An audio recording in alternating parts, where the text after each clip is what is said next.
You really did it. You maniacs! You blew it up! God damn you all to hell!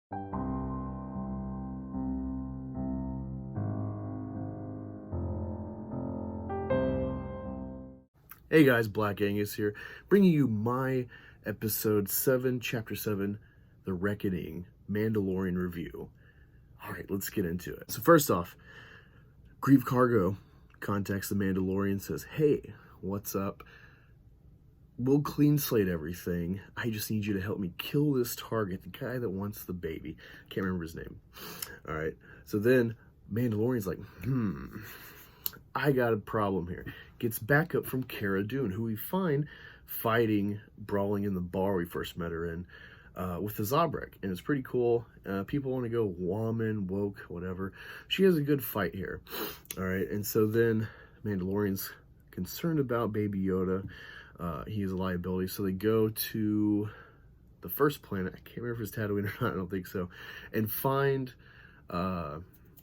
Quell, that's the name we find out, of the Ugnaught, of Nick Nolte's character. Find him, and you think he's going to like babysit, but surprise, there is an IG droid. He saved the IG droid that the Mandalorian killed when saving Baby Yoda, and he's made him a protector now. And the Mandalorian is very uneasy about this situation for the whole episode, reasonably so, given the hints of his past that droids wiped out his family. What's interesting about Cara Dune joining is when he mentions that the lead target is an Imperial, she's like, oh yeah, I'm in instantly. She's a former shock trooper for the Rebellion. Cool. When on the ship, Cara Dune and the Mandalorian are arm wrestling. They're at odds and they're just stalemating, and then Baby Yoda's watching. And he's like, He starts choking Cara Dune. He just goes full war trying to kill her to protect the Mandalorian. And it's not until Mando and the Ugnaught, help stop it. So, once they get to Navarro, they meet up with Carl Weathers. He's got 3 guys. There's kind of this cool Western reverse shot of the 2 lining up. Kind of like Solo, where you had Solo and crew and then Enfys Nest and crew. They kind of make a parallel stance. Different way they shot it, though. But it's really cool. It's a good little look of like a Western feel. When they're going through the desert, eventually at night, after they're eating what looks to be like a dog goat thing, they get attacked by dragons. 2 of the 3 elephant fish that Quell, the Ugnaught, rides, that he brought with him, get killed. One of the hunters with Cargo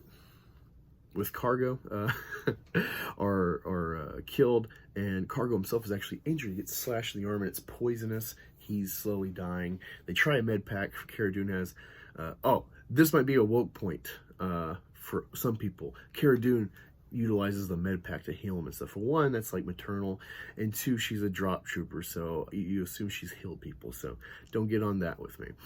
But nothing's working. They're out of med packs, and then Baby Yoda just waltzes up and he starts to heal him, and of course he gets tuckered out, but it's cute. All right, so eventually they get to this point, and Cargo kills the remaining 2 hunters and tells them, hey, this was a double cross the whole time. This wasn't really the plan. I was just going to kill you and take the baby, but let's get out from under the nose of this Imperial. Let's take him out. Let's get close. Let's use the baby to slip in.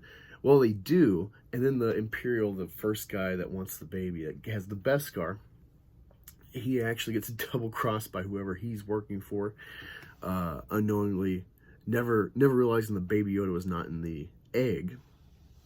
Him and his Imperials are killed, and what a surprise, because I think The Mandalorian takes place 8 years after Battle of Yavin. We get a really cool surprise of, the gunman. Give you a little hint. You can see off that reflection. This is the Rogue One promo art poster from Regal. Death Troopers. There is a squad of Death Troopers in here, and it's amazing just to see that, callback. And there's transport troops from, ships of troops from the Rebels TV show dropping off I don't know, 30, probably a platoon's worth of troopers, regular white suit Imperial stormtroopers. And that was really cool. There's a standoff. John Carlo, I think's the actor's name. Gus Fring from Breaking Bad. He is this overarching menace. He's probably the guy who stepped over the, examined the Asian bounty hunter from episode 5 on Tatooine. That's my assumption this whole time. But yeah, that's where we end on this cliffhanger. Actually, before I forget, Quell is racing to get onto the ship. 2 biker scouts, like Endor, are racing after him, and it's like, oh god, I keep going back and forth, him racing the troopers, and then they cut back in, and there's that stalemate, and then you're wondering, and you just see Baby Yoda in his little blanket on the ground, and you're like, oh no, did they kill him? They didn't. The trooper snatches him up, and then the last shot is a close-in. It's very methodic. It kind of pans up, and you see Quell. He's smoldering. His back is smoldering. He's just laying there, and his elephant fish thing is dead.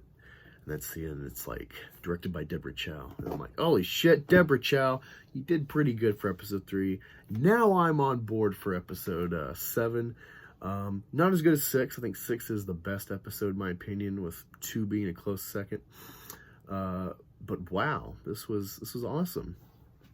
This is an awesome episode. The stakes are finally here, people. We got 1 episode left after episode 9, Rise of Skywalker. Wow, what a way to tease all of us to, there's that whole episodic stuff that everyone's arguing about, whether there's a plot or not, or if it's just little snippets of, here's a character, and let's see him do something this episode. I really liked it. I think there's been this thread. You got Cara Dune here with them. They're in this standoff at like a saloon where everyone else has been murdered by Gus Fring. He's wearing Imperial armor, so I'm very interested.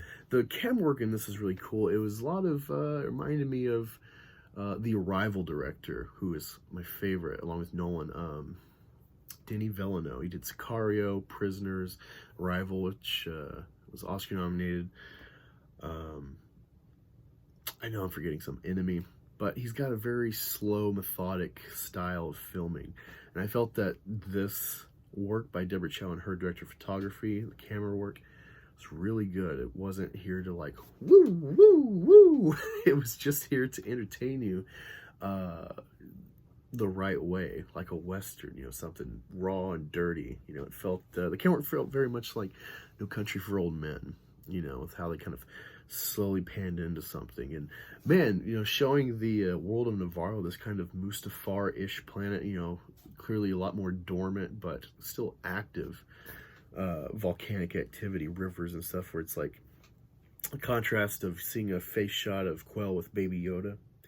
He's riding his elephant fish, and then you cut, it's a wide shot, and you see him walking, and he's right next to a river of lava. It's just, wow, this harkens to Mustafar, or I think Celeste from the first Disney Battlefront.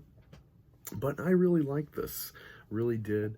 I really liked the kind of callbacks, the hints of Rogue One and Rebels. Even though I don't like Rebels, and I don't like that design of that ship, the transport for troops. It looks kind of dorky. They're intertwining things a little more, like I want. I want a lot more intertwinement, but I'll take what I can get, because Disney Star Wars hasn't been a great endeavor, and this has been fine. So let me know what you guys thought. Clearly I enjoyed it. I'm a little animated. I had some coffee, so I'm feeling good before I go to work, seeing some Mando. I'm gonna, we should call this Error 41. I don't know if y'all had this problem, but I was trying to get in and watch episode 7. Apparently everyone else in the world was, because Error 41 is where Disney's just got too many people trying to watch something at once. So the servers are just overloaded. So yeah, did a little research for you, a little homework, in case you're like, man, I couldn't get in for hours. It should be good now, but yeah, if you ever see a spike in content, Error 41 is reflective of that.